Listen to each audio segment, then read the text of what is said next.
ओम गणेशाय नमः। ओम नमः शिवाय। मैं निखिल ज्योतिष आचार्य आप सभी का मेरे चैनल पर पुनः स्वागत करता हूं। आशा करता हूं कि आप सभी स्वस्थ होंगे। महादेव की कृपा आप सभी पर सदैव बनी रहे। ये वीडियो कन्या यानी कि वर्गों के लिए अत्यंत विशेष है, क्योंकि वीडियो है आने वाले सप्ताह यानी कि 6 से 12 जनवरी 2025 के साप्ताहिक राशिफल के बारे में। कैसा रहेगा आने वाला सप्ताह कन्या के लिए। जो मेरा साप्ताहिक राशिफल होता है वो प्रमुखतः चंद्रमा और उनकी गति पर आधारित होता है। चंद्रमा एक ऐसे ग्रह हैं जो बहुत तेज गति से भागते हैं और करीबन 2.25 से 2.5 दिन में अपनी राशि बदल लेते हैं। तो स्वाभाविक है कि पूरा हफ्ता जो कि 7 दिन का होता है उसमें कई बार चंद्रमा का राशि पतन होगा। चंद्रमा मन के कारक है और उनकी विशेषता यह है कि जिस भी भाव में जाते हैं उसको एक्टिवेट कर देते हैं। इसी कारण से साप्ताहिक राशिफल बहुत महत्वपूर्ण हो जाता है, क्योंकि डे टू डे एक्टिविटी पर चंद्रमा का प्रभाव बहुत होता है और उसको समझने के लिए ये साप्ताहिक राशिफल अति विशेष होता है। क्या प्रभाव ज्योतिष के माध्यम से, क्या ग्रहों के माध्यम से आपके ऊपर पड़ सकता है और ज्योतिष के माध्यम से उसको समझना, ये एक साप्ताहिक राशिफल की विशेषता होती है। यदि आपकी लग्न राशि या चंद्र राशि कन्या है, दोनों ही गाइडेंस के लिए इस राशिफल को देख सकते हैं। जहाँ से आपको ज़्यादा सूट करता है, रिलेट करता है, वहाँ से इसको ऑब्जर्व कीजिए। व्यक्तिगत तौर पर मेरा मानना है कि लग्न राशि से देखेंगे तो अच्छा है। इनकेस आपको नहीं पता अपनी लग्न राशि तो चंद्र राशि से देख सकते हैं। तो शुरू करते हैं अत्यंत महत्वपूर्ण साप्ताहिक राशिफल का कन्या के लिए। चंद्रमा आपके सप्तम भाव में रहेंगे यानी कि मीन में, और 7 जनवरी शाम के 6 तक यहीं पर रहेंगे। सप्तम में चंद्रमा न्यूट्रल प्रभाव देते हैं, लेकिन क्योंकि लाभेश हैं यहाँ पर बैठे हैं और लग्न को देखेंगे तो ये अच्छा ही है। धन प्राप्ति की ओर एक इशारा है, बिजनेस में वृद्धि की ओर इशारा है। कार्य क्षेत्र में भी अचानक से कुछ नई पद प्राप्ति या कुछ अच्छा काम मिल सकता है। राहु के साथ मिश्रित प्रभाव देते हैं चंद्रमा, क्योंकि लाभेश हैं तो विदेश से पैसा, गुप्त धन, अचानक से धन की प्राप्ति सब दिखाते हैं। लेकिन ग्रहण दोष युक्त हैं, इसलिए जब बाहर जाएं घर से तो बहुत केयरफुल रहें अपने व्यक्तित्व को लेकर, अपने बॉडी लैंग्वेज को लेकर। सोशल जगह पर या जब लोगों के बीच में है, अब घर में तो हम कैसे भी रह सकते हैं, लेकिन जब लोगों के बीच में होते हैं तो बहुत देखना पड़ता है कि क्या बोल रहे हैं, क्या कर रहे हैं। इस पर बहुत ध्यान देना पड़ता है। इस पर बहुत ज़्यादा आपको फोकस करना है, क्योंकि इमेज खराब हो सकती है। और मैरिड लाइफ पर भी इसका थोड़ा सा बुरा प्रभाव पड़ सकता है। ये ग्रहण दोष है सप्तम में, तो किसी की बातों में ना है। कुछ लोग ना आपका नाम खराब करने के लिए आपका उपयोग कर सकते हैं। थोड़ा सा ध्यान यहाँ पे देना है। नवांश कुंडली बता रही है कि अपने जीवन पर ध्यान दीजिए, अपने जीवन के भोग का आनंद लीजिए। ऐसा लग रहा है हार्डवर्क है केवल, लेकिन जो उसका फल मिलता है उसको एंजॉय नहीं कर रहे। ये बहुत इंपॉर्टेंट है। अगर आप हार्डवर्क करके पैसा कमा रहे हैं, किसके लिए कमा रहे हैं, कहाँ लेके जाएंगे, कहाँ छोड़ के जाएंगे। तो आज इतना बना दिया गया है ना कि इतना पैसा बचाना है, उतना पैसा बचाना है। व्यक्ति देखे तो फिर उसकी नीड्स कम होती रहती है। ठीक है, एक्सपेंसेस बढ़ते हैं, लेकिन अगर आप यंग हैं, या फिर यंग भी नहीं, अगर आप पैसा कमा रहे हैं, आप एक्टिव हैं, अपने जीवन को का लुत्फ भी उठाइए। टाइम निकालिए अपने लिए, वो कीजिए जो आपको पसंद है। तो बहुत इंपॉर्टेंट है। एक प्रकार से बिजनेस की जहाँ तक बात है, का दशांशा की जहाँ तक बात है, कार्य क्षेत्र में सब ठीक है, ऐसी कोई दिक्कत नहीं दिख रही। वाणी पर नियंत्रण रखिएगा। बिजनेस अच्छा टाइम है, लेकिन भरोसा किसी पर मत कीजिएगा, स्पेशली पार्टनर्स पर। लव लाइफ, एक ही दिक्कत दिख रही है लव लाइफ में ना, कि एक पूर्णता नहीं है। वो पूर्णता लाई है, बहुत चीज़ें भी अधूरी हैं।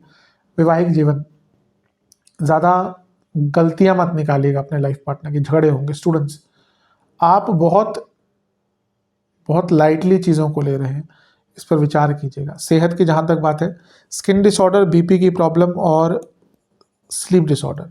सर्वाष्टक में आपका धन स्थान बली है, तो ये बता रहा है कि हफ्ते का शुरुआती भाग ही धन लेकर आएगा। अष्टम में हो जाएंगे चंद्रमा, ये आ जाएंगे चंद्रमा 7 जनवरी शाम के 6 बजे, और 9 जनवरी रात के 9 बजे तक चंद्रमा का प्रभाव वहीं पड़ेगा। चंद्रमा का अष्टम में आना कोई बहुत विशेष नहीं माना जाता। हाँ, यहाँ पे परिवर्तन योग बन रहा है बहुत अच्छा। लाभ स्थान के स्वामी अष्टम में है और अष्टम के स्वामी लाभ स्थान में है। मतलब कि मंगल चंद्रमा की राशि में है, चंद्रमा मंगल की राशि में, और ये 8वें और 11वें में परिवर्तन योग मिश्रित होता है। अच्छा क्या है इसका, जॉब चेंज के योग बनते हैं, क्योंकि इनकम में चेंज दिख रहा है, अचानक से धन प्राप्ति, बिजनेस में नए मौके। लेकिन यहाँ पर फ्रॉड, गलतियाँ, गलत जगह पर पैसा लगाने के योग भी बन जाते हैं, इसलिए मिश्रित परिवर्तन योग होता है। वाणी पर कंट्रोल कीजिएगा, क्योंकि यहाँ से चंद्रमा वाणी के स्थान को देखेंगे और एक प्रकार से अपने जीवन में धैर्य लाइएगा इस टाइम पे, क्योंकि धैर्य ही एक ऐसी चीज़ है जो यहाँ पे लुप्त हो जाएगी, लिप्त, और उसके कारण फिर आप गलत कार्य भी कर सकते हैं। पैसा आएगा लेकिन धैर्य। नवांश कुंडली बता रही है कि अगर किसी की मदद करने का विचार कर रहे हैं बहुत टाइम से, डोनेशन वगैरह, ये सही समय है, क्योंकि ऐसा लग रहा है कहीं ना कहीं आप कुछ ऐसा प्लान कर रहे हैं। दशांश कुंडली कार्य क्षेत्र में बहुत बहुत टू द मार्क और प्रोफेशनल रहिएगा, वरना प्रॉब्लम हो सकती है। बिजनेस ठीक है, टाइम कोई ऐसी दिक्कत नहीं दिख रही। भरोसेमंद लोगों को ढूंढिए अपने आसपास ना, क्योंकि ऐसा लग रहा है कि मे भी भरोसे के लोग नहीं है बिजनेस में। लव लाइफ, अपने बारे में सोचिएगा, कभी कभी अपने ऊपर भी ध्यान देना पड़ता है, ये वही समय है। वैवाहिक जीवन सपोर्टिव बनिए अपने लाइफ पार्टनर के, उनकी आवश्यकता है इस चीज़ की। सेहत की जहाँ तक स्टूडेंट्स की जहाँ तक बात है, अच्छा समय है। अपने सेहत पर ध्यान दीजिए, क्योंकि ऐसा लग रहा है कि आप अपनी मानसिक सेहत को स्पेशली नज़रअंदाज कर रहे हैं, और स्टूडेंट्स के लिए मानसिक सेहत बहुत अनिवार्य होती है। सेहत की ही अगर बात करें तो इन्फेक्शन, गले के रोग, दांतों और आंखों के रोग तंग करेंगे। सर्वाष्टक में आपका दूसरा भाव बली है, धन स्थान बली है, तो ये बता रहा है कि एक प्रकार से धन यहाँ पे भी आता हुआ दिख रहा है। चंद्रमा आ जाएंगे भाग्य स्थान में, यानी कि वृषभ में, उच्च के हो जाएंगे 9 जनवरी रात के 9 बजे, और सप्ताह के अंत तक यहीं पर रहेंगे। चंद्रमा का भाग्य स्थान में आना बहुत अच्छा होता है, और यहाँ पे वो वृषभ में है, यानी कि उच्च के भी हो गए, और एक प्रकार से गजकेसरी योग भी बन रहा है। तो ये समय आपका बहुत अच्छा है। केतु की दृष्टि भी है और गुरु के का प्रभाव भी है, तो यहाँ पे गुरु का सानिध्य मिलता है। यहाँ पे किसी से कुछ राय मशवरा मिलता है, कोई बहुत अच्छी सीख मिलती है, धार्मिक कार्य कराने का अवसर मिलता है। तो एक प्रकार से बहुत अच्छा समय है, इसका जितना लाभ उठा सकते हैं उतना आपके लिए शुभ रहेगा।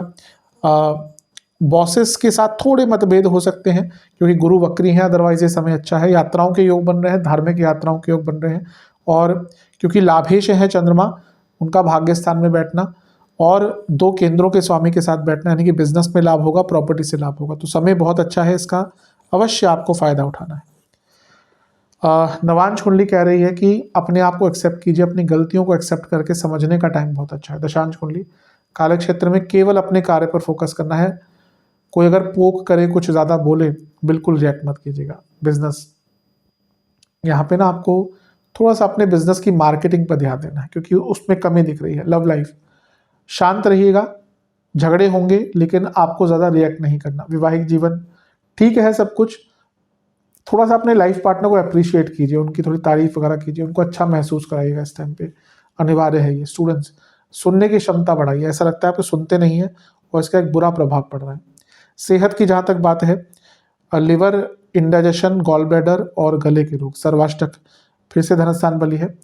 हफ्ते का अंतिम भाग भी धनागमन दिखा रहा है, पूरा ही हफ्ता धन के लिए बहुत अच्छा है।